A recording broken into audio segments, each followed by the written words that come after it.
Well, let's shift focus now to TCS's earnings and what a robust performance it has been across the board. In fact, if you ask me, there's been nothing to disappoint from TCS in this quarter.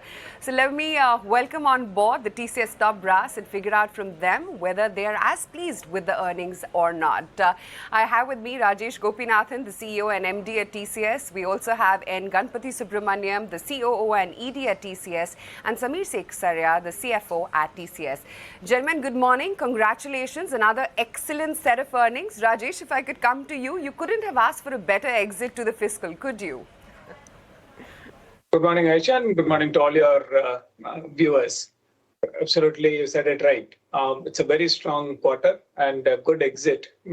First of all, rounding up FY22 and a good exit into FY23.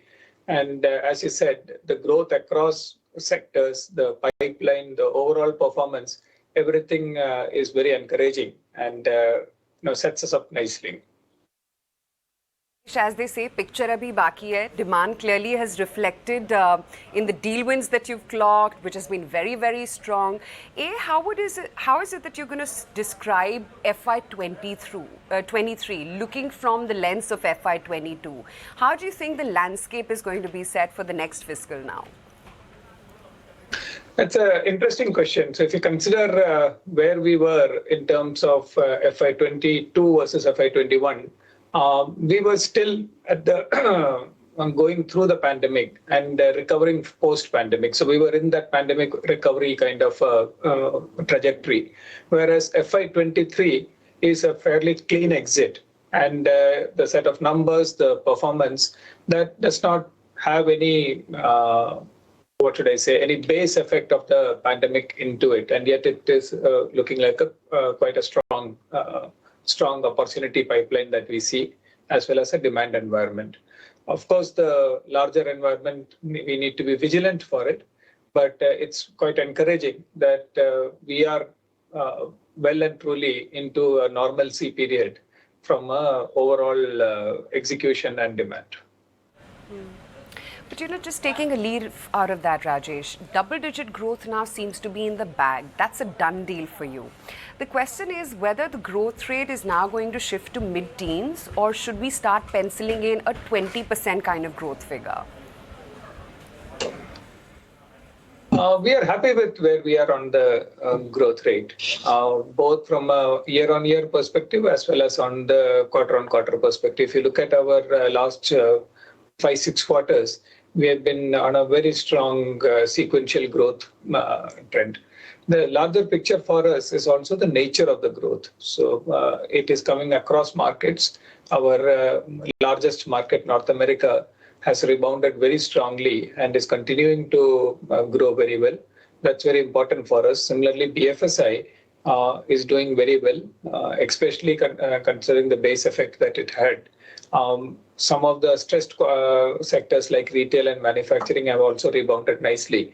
So beyond the headline number of the growth, the broad-based nature of the growth and it coming at good profitable growth with good margins, these are all the things that we are more focused on, that how do we build it holistically and ensure that we are positioning ourselves well to participate in the opportunity that we see. Rajesh, you're not giving me a number. But anyway, let me get NGS in here. NGS, hi, good morning. Your deal wins clearly have been very strong, even if I strip it down to the two big deals. $9.5 billion is a very, very strong number. There's no denying that. But would it be fair to say that FY23 deal wins could be easily, say, $38 to $40 billion range, plus maybe 2 to 3 mega deals as well? Good morning, Aisha. And, we are pleased with the kind of pipeline that we have. And the overall, for the financial year ending 31st March, $35 billion plus as the order book. That augurs well for our growth aspirations and growth ambitions for FY23. And, as we have typically, we have been clocking about $8 to $9 billion of order book every quarter over the last few quarters. And I think that's something that we are focused on, we are comfortable with. And we hope that we will have one or two mega deals during the coming year, so which will also bump up that number from to about a little over $10 billion in some of these quarters. So I think, that's required, in order to sustain the growth momentum and the overall ambitions that we have. It's important to have that kind of number quarter on quarter. Let me corner you here. Any mega deals already in the pipeline? Anything that we could see perhaps in the next 2 quarters? We have a pipeline of mega deals. We have a pipeline of large deals and the small deals. I think the business mix is very important in that sense that, you need to have a combination of small deals, large deals, certain annuity revenues. And I think it's consciously we go after such opportunities so that the business mix that we get on every quarter is broad-based across geographies, across verticals, small and large deal sizes. And I think, whenever we hit a mega deal, it also gives us a source of energy, as we call it, right, internally. So we're also focused on winning some of those mega deals. Samir, yesterday in the press conference, you said that, volatility in margins is expected in the upcoming quarters. Now, this is something that's kept the market a little puzzled overnight. Should we expect you to return to that 26 to 28% kind of band only in FY24? Is that what you're hinting at? Aisha, I'll put it this way. 26 to 28 is a guiding beacon. And we firmly believe we can operate in the band in the long term. In the near term, our focus will be in terms of ensuring that we focus on our operational levers to get closer to the band. And the short-term volatility I talked about is known. The macroeconomics is known. Also in terms of the upcoming increments or the supply side churn which is going through is a known thing. And that is where in the near term or immediately there would be headwinds, but we will look towards the tailwinds to offset it to come closer to our band. So that's all I can share with you, Aisha. Okay, you're not answering the second part of my question, Samir. I'll repeat that in case you didn't hear it. Should we expect 26 to 28% only in FY24 now? We'll get to 26 to 28 as soon as possible. Okay, fingers crossed on that. Rajesh, now inflation in the US, Samir was just highlighting the macroeconomic scenario. In the US, it's currently at a 40-year high, plus rates are already spiking. Historically, this is going to result in, say, crunched corporate spends. Are you already feeling the heat from this? Aisha, we're not an economist, but the way we look at this inflation side of it is, of course, there are some specific supply challenges. For example, the semiconductor shortage or the labor shortage. But the labor shortage is coming from a better demand environment. The semiconductor shortage is coming from a supply side constraint. So inflation that comes due to high economic activity, like what's happening on the labor market side, is overall a indicator of a strong demand environment.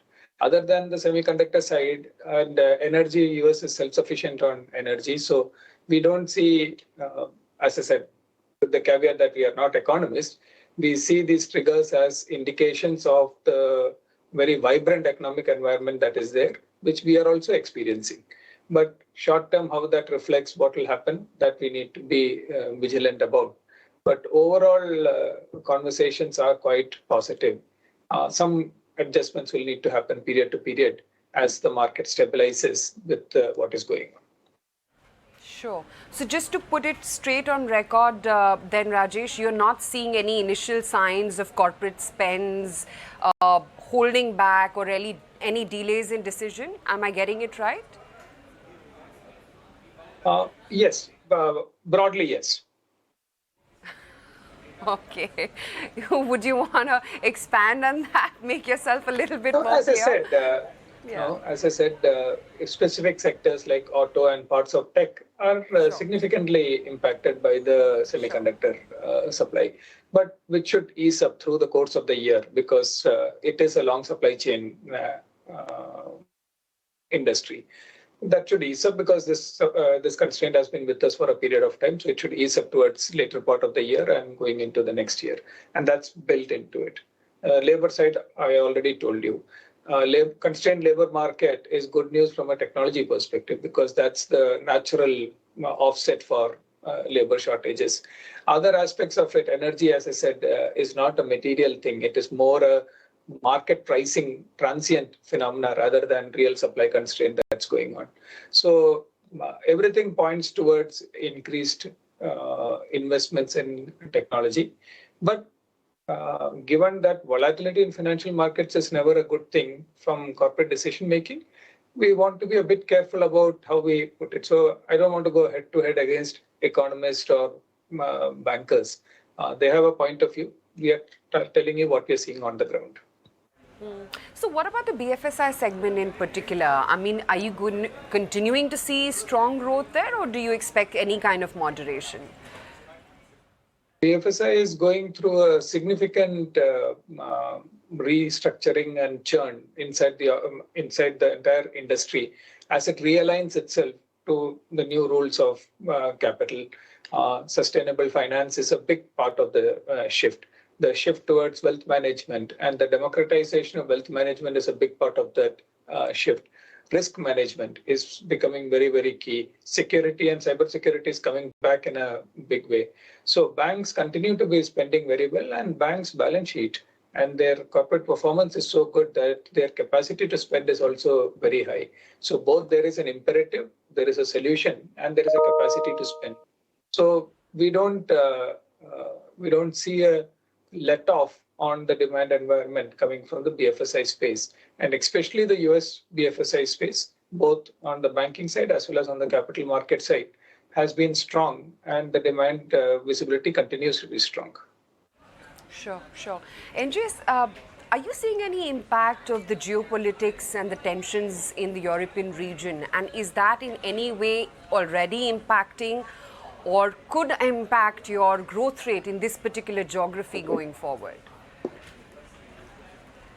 No, there is a, when if you look at Europe, they are the last year or so, the pandemic has affected many countries in cycles. It's not that all the countries are together affected. So when France goes through a wave, then Germany is okay. When Germany goes through a wave, somebody else is okay. So, but it's an integrated economy. In that context, I think, they're a bit cautious about, how things will pan out, number one. Second is that across Europe, whether it is younger generation or otherwise, the goal of sustainability and what they want to do and to protect the planet Earth is a huge agenda that has come across. So as Rajesh mentioned, sustainable finance or everything sustainable, in terms of whether it's a telecom equipment or whether it is manufacturing processes.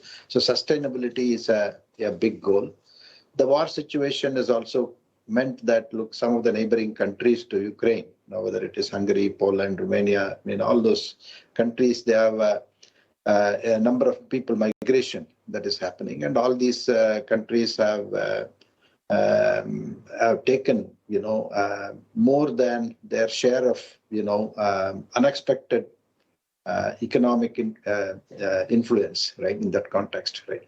So when you put all these things together, that means that, there is an element of stepping back and see where is it that we need to spend, where is it that the investments have to be focused on, and can we take a longer term outlook rather than a short term investments.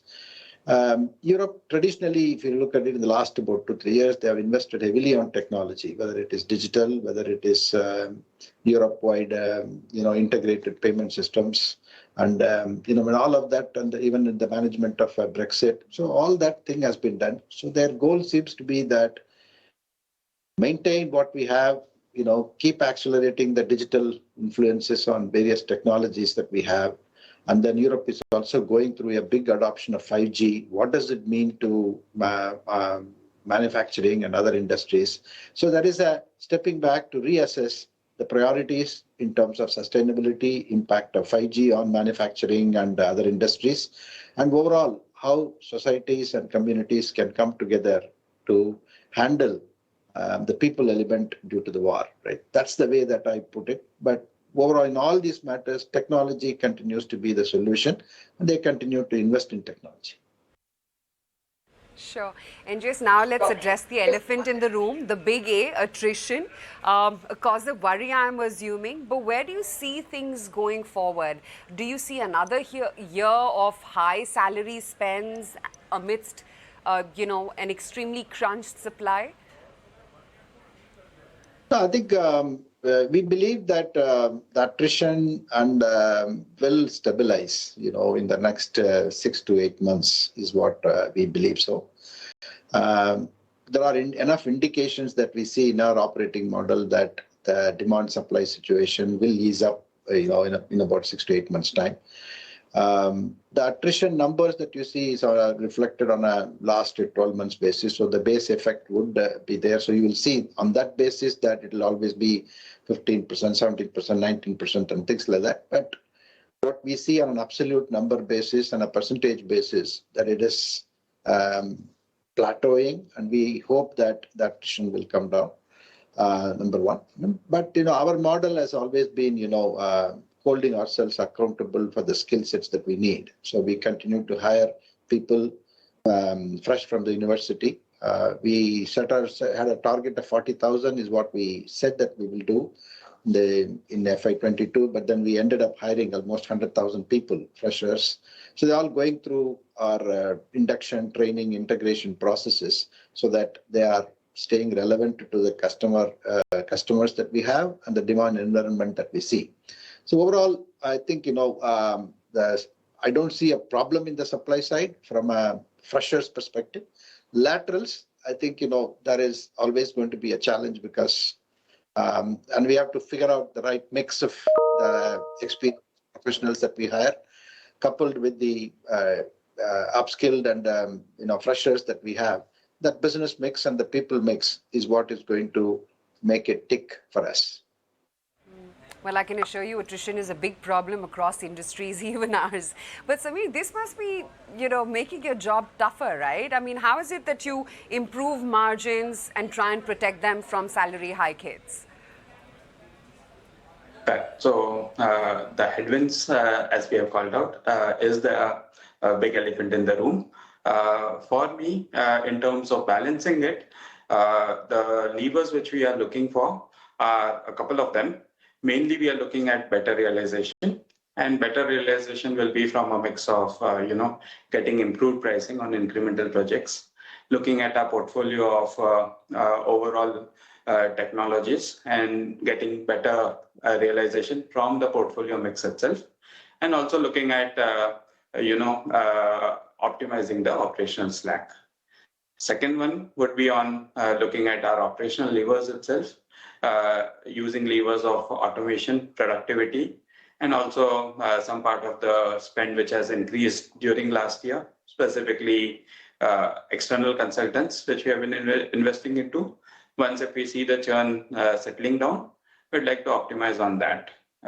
Last, I've always said we do look for support from currency. And our biggest lever in all of it remains growth.